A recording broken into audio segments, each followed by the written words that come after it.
jury of Chauvin's peers found him guilty beyond a reasonable doubt. But the question remains, what is the purpose of punishment? Is it retribution, rehabilitation, protection of society, or is it something darker? Something that satisfies our need for justice but strips away human dignity in the process. Derek Chauvin's prison life is a window into the American criminal justice system at its most severe. It is a case study in what happens when notoriety meets incarceration. It is a reminder that justice is complicated, that punishment takes many forms, and that sometimes living might actually be harder than dying. So I will leave you with this. Do you agree or disagree? Is Derek Chauvin's situation worse than the death penalty? Or do you think he is getting exactly what he deserves? Drop your thoughts in the comments. Let me know where you stand on this, because this is not a simple question with a simple answer. Border had 8 years experience, and we know he was a less lethal instructor and had this training. What did the other agent, what was his history, and are they both working right now, or are they on administrative leave? All agents that were involved in that scene are working, not in Minneapolis, but in other locations. That's for their safety. There's this thing called doxing, and the safety of our employees is very important to us. So we're going to keep those employees safe. Well, whether Bovino wants it or not, likes it or not, doesn't really matter, because the journalists over at ProPublica have released the names of the 2 Border Patrol agents who were involved in the fatal shooting of American citizen and VA nurse Alex Preddy. Now, here's what we know. They're identified as 43-year-old Jesus Ochoa and 35-year-old Raymundo Gutierrez. Calls for the criminal investigations. Both men were assigned to Operation Metro Surge, an immigration enforcement dragnet launched in December that sent scores of armed masked agents across the city. The CBP, which employs both men, has so far refused to release their names and has disclosed few other facts about the deadly incident, which came after a different immigration agent shot and killed another Minneapolis protester, 37-year-old mother of 3, Renee Good. Preddy's killing and the subsequent secrecy surrounding the agents involved comes as the country confronts the consequences of Donald Trump's aggressive immigration crackdown. The sweeps in cities across the country have been marked by the scenes of violence against immigrants and U.S. citizens, by agents allowed to hide their identity with masks, an almost unheard of practice in law enforcement. As a result, the public has been kept from one of the chief ways it has to hold officers involved in such altercations accountable: their identity. Both Democratic and Republican lawmakers have called for a transparent investigation into the killing of Preddy, a 37-year-old intensive care unit nurse working at a Department of Veterans Affairs hospital. The agency sent a notice to some members of Congress on Tuesday, acknowledging that 2 agents fired Glock pistols during the altercation that left Preddy dead. That notice does not include the agents' names. A spokesperson for the Department of Homeland Security, which oversees CBP, said the agents have been placed on leave after the January 24th shooting, and after a week of protest and calls from lawmakers for a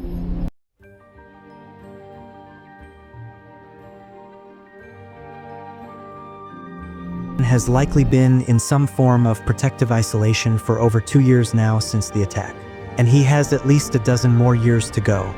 Here is what most people miss. Protective custody is not protection. It is survival, and survival is not the same as living. But Chauvin is not just sitting in his cell accepting his fate. On November 20th, 2025, he filed another petition for post-conviction relief. This is his latest attempt to overturn his murder conviction and get a new trial. His legal team filed a 71-page memorandum with 3 main arguments. First, they claim the medical testimony about George Floyd's cause of death was flawed. They argue that 4 physicians relied too heavily on video evidence rather than pure medical examination.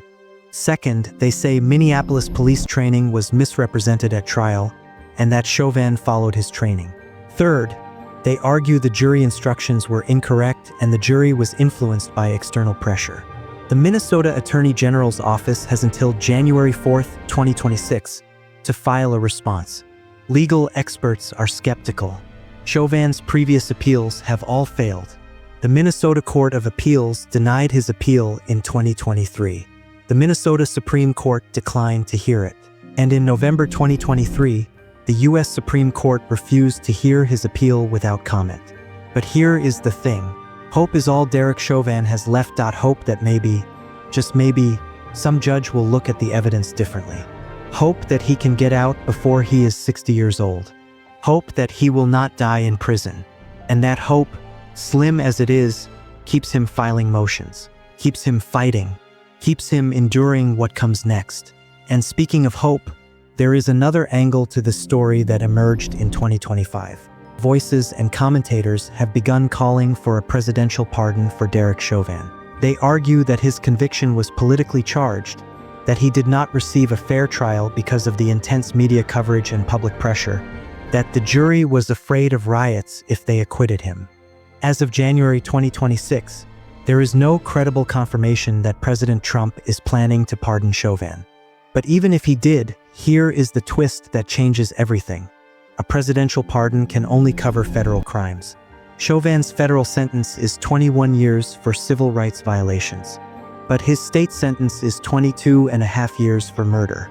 A federal pardon would do nothing to change his state conviction. He would remain in prison regardless. All the speculation, all the headlines, all the debate.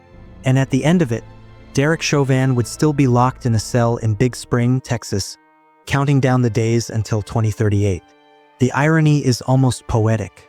The one glimmer of hope being dangled in front of him is legally meaningless. But in the headlines, it keeps reigniting debates about police accountability, racial justice, and whether Chauvin deserves any mercy at all given what he did to George Floyd. Which brings us to the question that haunts this entire story. Many people believe that life imprisonment is more humane than execution. They say it gives a person time to reflect, to find redemption, to maintain some quality of life. But those arguments assume a certain baseline of safety and dignity in prison. Derek Chauvin has neither. On death row, inmates are kept in isolation for their protection. They are not mixing with the general population. They are not vulnerable to attacks from other prisoners. Yes, the conditions are harsh. Yes, the psychological toll is immense. But there is a certain finality to it. Derek Chauvin does not have that. He has 12 more years of waking up every day wondering if today is the day someone finishes what John Turskak started. In the shower, in the law library, in the recreation yard. He has 12 more years of knowing that his name makes him a trophy for any inmate looking to earn respect or exact revenge. He has 12 more years of likely living in isolation, cut off from meaningful human contact, slowly losing his grip on reality and sanity. And even if he survives all of that, even if he makes it to 2038 when he is eligible for release, he will be 62 years old. His life as he knew it will be over. His career gone. His marriage ended. His reputation destroyed forever. And through all of this, he has to live with what he did. 9 minutes and 29 seconds. That is how long Derek Chauvin knelt on George Floyd's neck. That video plays on a loop in the public consciousness. Probably plays on a loop in Chauvin's mind too. Every day, every night, the image of George Floyd saying he could not breathe. The sound of bystanders begging Chauvin to stop. The moment when Floyd went silent and still. That is what makes this different from a typical life sentence. Derek Chauvin is not just any prisoner. He is the prisoner. The one whose actions the whole world watched. The one whose name became